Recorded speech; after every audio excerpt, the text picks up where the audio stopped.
Assalamualaikum warahmatullahi wabarakatuh. Halo semuanya, pada kesempatan kali ini, kelompok kami akan mengulas sedikit tentang jaringan dasar dan jaringan penyokong pada tumbuhan.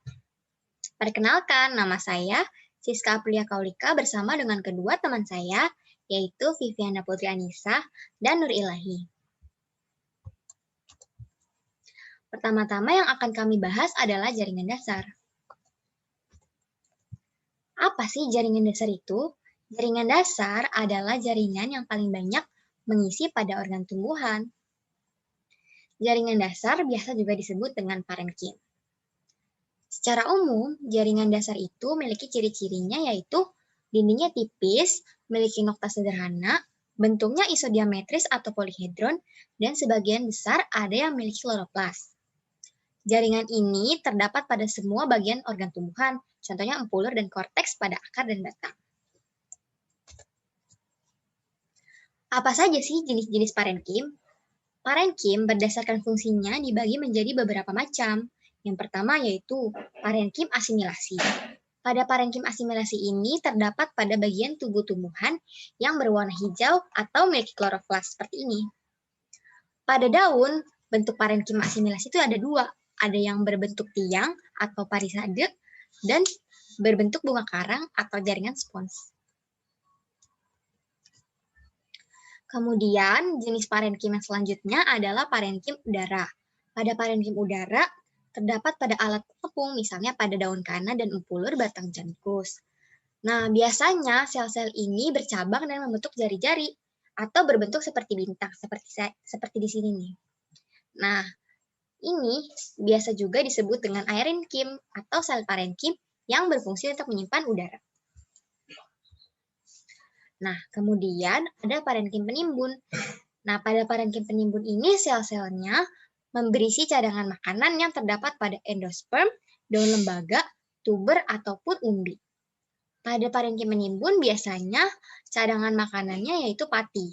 Pati itu merupakan bahan cadangan makanan yang paling umum nih pada tumbuhan dan didapati pada endosperm, kotiledon, umbi kentang, buah, parenkim xilem, serta floem dan korteks.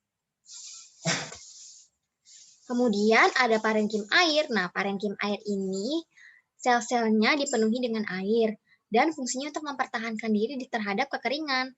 Selnya mempunyai vakuola yang besar dan mengandung cairan yang agak berlendir. Selanjutnya yaitu parenkim pengangkut. Pada parenkim pengangkut ini terdapat jaringan pengangkutan.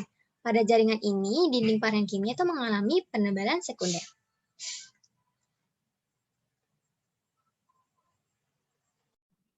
Nama saya Nurilahi, di sini saya akan menjelaskan tentang jaringan penyokong. Apa itu jaringan penyokong? Jaringan penyokong merupakan jaringan yang berfungsi untuk menyokong agar tanaman dapat berdiri dengan kokoh dan kuat. Jaringan penyokong dibagi menjadi dua, yaitu jaringan kolenkim dan jaringan sklerenkim. Jaringan kolenkim adalah jaringan penyokong yang masih muda. Jaringan yang berdinding tebal terutama pada sudut-sudutnya. Jaringan sklerenkim adalah jaringan yang terdiri dari sel-sel yang sudah mati, dinding sel yang tidak elastis tetapi kuat. Dinding sel ini sangat tebal. Jaringan sklerenkim merupakan sel penunjang yang lebih umum. Dinding sel sangat tebal. Sklerenkim merupakan komponen yang sangat penting pada penutup luar biji dan buah keras. Jaringan kolenkim merupakan jaringan penyokong pada tumbuhan. Secara ontogenik, perkembangan kolenkim mirip prokambium dan tampak pada tahap yang sangat awal dari diferensiasi meristem atau dari sel isodiametris meristem dasar. Kolenkim terdiri dari sel hidup yang berbentuk agak memanjang dan biasanya berdinding tebal. Kolenkim berfungsi sebagai jaringan penyokong pada organ muda yang sedang tumbuh, pada tumbuhan herbal, herbaceous, dan bahkan pada organ dewasa. Kolenkim bersifat plastis sehingga dapat meregang secara irreversibel dengan adanya pertumbuhan organ. Kolenkim dewasa kurang plastis, lebih kuat tetapi lebih mudah rusak daripada kolenkim muda. Apa saja ciri-ciri jaringan kolenkim? Jaringan kolenkim dewasa adalah suatu jaringan yang kuat, terdiri dari sel panjang yang tumpang tindih. Kekuatan meregang sel kolenkim sebanding dengan serabut pada bagian tumbuhan yang tua. Kolenkim menjadi keras atau dapat berubah menjadi sklerenkim dengan pembentukan dinding sekunder yang berlignin. Terpusatnya lignin terjadi terutama pada lapisan dinding terluar. Biasanya disimpulkan bahwa kolenkim adalah jaringan penunjang yang mudah. Apabila kolenkim terdapat pada organ yang berkanjang, persisten untuk periode yang lama, kolenkim akan mengalami sekrefikasi. Bagaimana susunan jaringan kolenkim? Dapat ditemukan pada batang, daun, serta pada bagian bunga, buah, dan akar, terutama jika akar tersebut terkena cahaya. Dinding sel kolenkim adalah contoh dinding primer yang meluas dan menebal saat sel tumbuh membesar. Dinding kolenkim terutama terdiri atas selulosa dan senyawa berpektin dan mengandung banyak air. Bahan segar dinding kolenkim mengandung air sekitar 60%. Pan 1982 menyebutkan dinding sel kolenkim mengandung pektin 45%, hemiselulosa 35%, dan selulosa sekitar 20%. Apa saja bentuk jaringan kolenkim?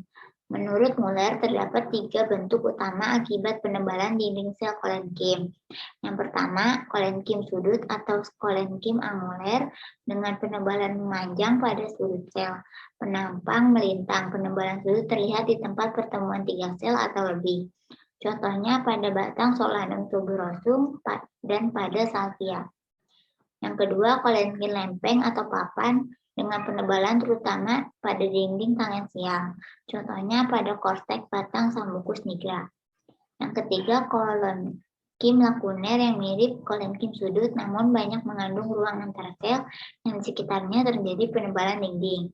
Contohnya pada batang ambrosia. Yang keempat ada Duncai 1995 dalam PAN 1982 memberikan tambahan satu tipe kolenkim lagi yaitu kolenkim cincin atau anuler. Warahmatullahi wabarakatuh. Saya Viviana Putri Anissa dengan NIM 13086200016.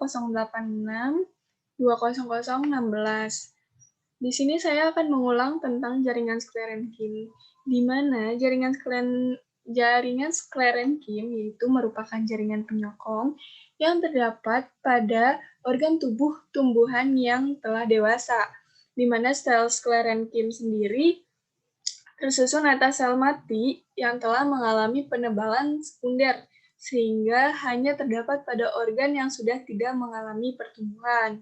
Nah, jaringan sklerenkim ini terbagi menjadi 2 berdasarkan bentuknya, yaitu fiber dan skleroid. Nah, di sini jaringan sklerenkim tersebut dibagi menjadi 2. Yang pertama yaitu fiber atau serat sklerenkim, di mana terdapat di berbagai tubuh tumbuhan, dapat berupa sel tunggal di antara jaringan dasar, tetapi pada umumnya bergerombol membentuk pita anyaman padat yang berbentuk silinder sejajar dengan permukaan. Sel serabut sklerenkim memanjang dengan ujung yang lancip. Nah, berada di ruang selnya yang sempit dan terletak di tengah-tengah serabut. Nah, di sini fiber sendiri memiliki sedikit noktah yang sudah tidak berfungsi lagi. Nah, jaringan ini paling banyak ditemukan di daun atau di jaringan yang bersifat parenkim, di daerah empulur dan korteks. Nah, pada tumbuhan monokotil, serabut sklerenkim tidak hanya terdapat selubung berkas pengangkut, tetapi juga mengelompok di antara berkas pengangkut dengan epidermis atas maupun bawah dari tulang daun. Selanjutnya, di sini terdapat jenis sklerenkim berdasarkan serat dari luar atau serat silem. Nah, di sini serat di luar silem atau ekstrasilari, di mana ada yang berlignin dan ada pula yang tidak.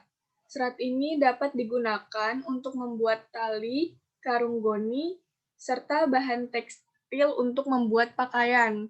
Nah, yang kedua ada serat silem atau silari. Jenis serat ini merupakan komponen utama kayu karena dindingnya mengandung lignin yang menyebabkan dindingnya keras dan kaku. Nah, selanjutnya, selain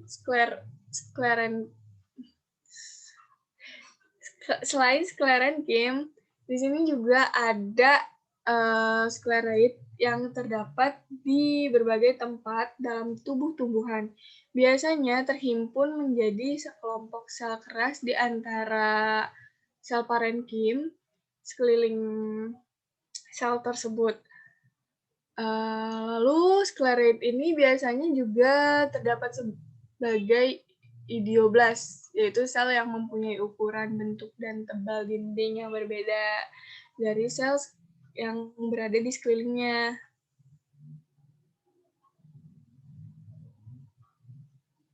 Berdasarkan bentuknya, sklereid dapat dibagi menjadi beberapa jenis, yaitu ada brachisklereid, makrosklereid, osteosklereid, asterosklereid, dan trichosklereid yang terakhir, di mana brachisklereid atau sel batu yang bentuknya bulat dapat seperti parenkim atau bat. Biasanya terdapat pada floem, korteks, kulit batang, dan daging pada buah beberapa tanaman. Nah, selanjutnya ada makrosklereid, di mana sel tongkat yang bentuknya memanjang, silindris dan berderet tegak lurus dengan permukaan biji. Sel tongkat penyusun jaringan seperti pagar dan beberapa macam biji, buah, dan daun xerofit. Selanjutnya ada osteosklereid atau sel tulang, di mana bentuknya memanjang pada bagian ujung yang membesar seperti tulang. Di sini tulangnya seperti tulang paha ya, atau tong. Kadang-kadang bercabang. Nah, sel ini juga terdapat pada lapisan hipodermal, beberapa kulit biji. Nah, yang keempat yaitu ada asterosklereid, di mana selnya berbentuk bintang yang bercabang-cabang dan ditemukan pada ruang antar sel daun dan batang xerofit. Lalu yang terakhir ada trichosklereid, di mana bentuknya bercabang-cabang sangat panjang, berujung runcing, dengan jari-jari yang masuk dalam ruang antar sel.